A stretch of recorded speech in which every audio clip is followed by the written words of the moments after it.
Good afternoon. I'm Israeli government spokesman Avi Hyman. This is day 108 of the October 7th war. I will begin today's briefing with the latest figures. Since our last update, the IDF announced that 3 more soldiers have been killed in battle. Staff Sergeant Ori Jerby and Sergeant First Class Reserves Uriel Aviad Silberman. In addition, the death of Sergeant Shai Levinson was confirmed. Sergeant Levinson was killed on the 7th of October, after which Hamas terrorists took him to Gaza, where his body is being cynically held as a bargaining chip by Hamas. The losses of Ori, Aviad, and Shai bring the total IDF losses since October 7th up to 532. The State of Israel extends condolences to their families in their time of grief. Regarding the Israeli hostages being held in Gaza, so far we have brought 110 home, and we're working to bring them all home.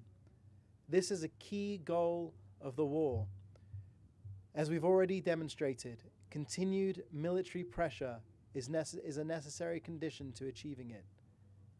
There are still 136 Israelis being held by Hamas in their terror dungeons, including 4 Israelis held by Hamas prior to October 7th.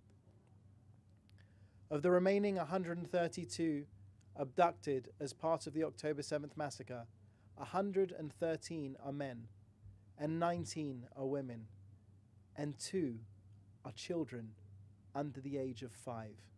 The Bibas siblings, 4-year-old Ariel and Kfir, who just turned 1.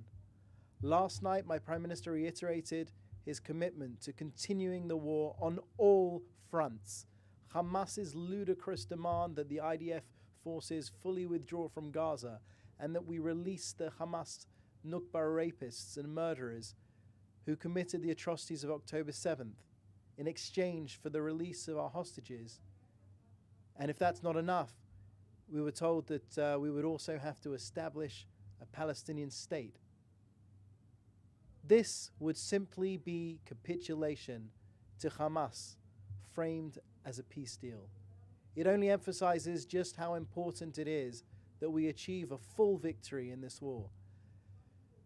There can be no path towards victory until Hamas is fully destroyed. Moving to an operational update. In Gaza, the IDF discovered a series of tunnels that it confirmed had previously held approximately 20 Israeli hostages, releasing footage of the subhuman conditions Hamas held them in. It was in one of these tunnels that the IDF found drawings sketched by a 5-year-old, Emilia Aloni. Thankfully, Emilia is now at home with her family. But it's still heartbreaking to see the drawings of a 5-year-old deep under Gaza. Pictures of houses, trees, and freedom. The IDF eliminated a number of terrorists and booby traps that they encountered. One tunnel alone was 830 meters long and about 20 meters below ground. The elaborate Hamas terror tunnel system in Gaza is larger than the London Underground and built over the past 16 years. It's been constructed at great expense to the international community and at the expense of the people of Gaza. Billions of dollars funneled into building underground tunnels. I'll remind you that Israel moved every one of our citizens out of the Gaza Strip in 2005. The people of Gaza could have created the Miami of the Middle East. Instead, they built the largest subterranean terror infrastructure on earth, deep underneath homes, mosques, schools, hospitals, and UN facilities. Moving to the northern arena, Hezbollah continues its attacks, firing on civilian areas using guided anti-tank weapons. This aggression prevents tens of thousands of residents who are now displaced from returning home. In response to continued attacks, the Israeli Air Force carried out 2 series of strikes on Hezbollah infrastructure in Merkaba. Hezbollah's aggression will not be tolerated. Our message is clear. Cease your attacks immediately or expect decisive military action. Israel's borders will be secured. Our citizens must be able to return home. And now for a COGAT update. Finally, regarding the humanitarian aid going into Gaza. This morning, COGAT provided a detailed briefing regarding the medical aid for the people of Gaza. I'll share a few of the key facts and figures for your reference. Israel, from the beginning of the war, made it clear that this is a war against Hamas, not the people of Gaza. Israel has seen to it that the people of Gaza receive the medical supplies that they need, facilitating delivery of over 1,100 trucks carrying over 13,000 tons of medical supplies. Enough polio and rubella vaccines have been delivered to cover 2.5 million people. Israel has coordinated the evacuation of 1,000 people to receive life-saving medical treatment in countries such as the United Arab Emirates, Egypt, and Turkey. Israel has promoted the establishment of field hospitals in the Strip. Currently, there are 6 active field hospitals, and we're working with international partners to increase that number. These hospitals provide an additional 550 beds in addition to the 12 existing permanent Gazan hospitals. Thank you, and I'll take your questions.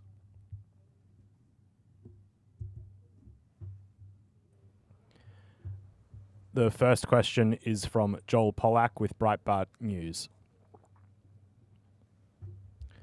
War Cabinet member Gadi Eisenkot recently said that Israel's leaders were, quote, lying to themselves about being able to rescue the hostages through military operations. Is the Israeli government mistaken in believing hostages can be rescued through force? Well, Joel, I'll tell you that there's a precedent for this. There's a precedent for bringing hostages home. As I've just said, we've brought home 110 Israeli hostages from the clutches of Hamas. The way that we did that is we brought Hamas down to their knees so that they were begging, please, can we have respite? Please, can we have some kind of a break, cessation of the violence temporarily? That's what brought 110 hostages home. And we believe, certainly my Prime Minister and the government believe, that the only way to get Hamas to the table, to reach any type of serious deal on releasing the hostages would be through military pressure. They understand force, and force. The next question is from Melanie Lidman with Associated Press. Can you comment on the Philadelphia corridor? What does Israel hope will happen with this area in the immediate term and also after the war? And what is the response to the Egyptian rejection of Israeli troops entering the area? Melanie, I'll refer you to the Prime Minister's comments last night, in which he said that Israel will have to have security control over the full area, the details of which will be worked out after the day after Hamas. But again, Israel's security is going to have to come first, and we know that the Philadelphia corridor historically was used to smuggle weapons and munitions that have gone on to kill Israeli men, women, and children.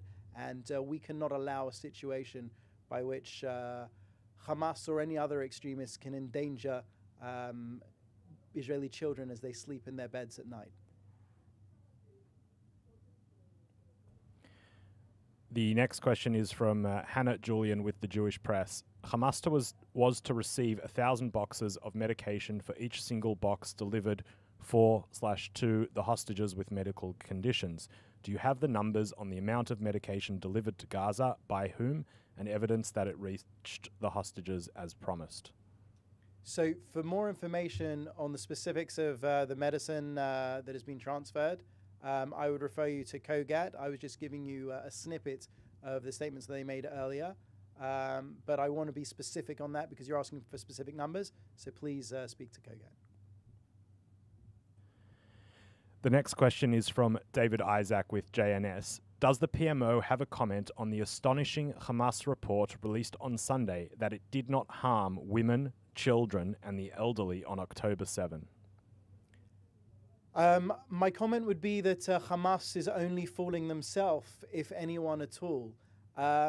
We didn't start this war. We didn't want this war, but we will win this war.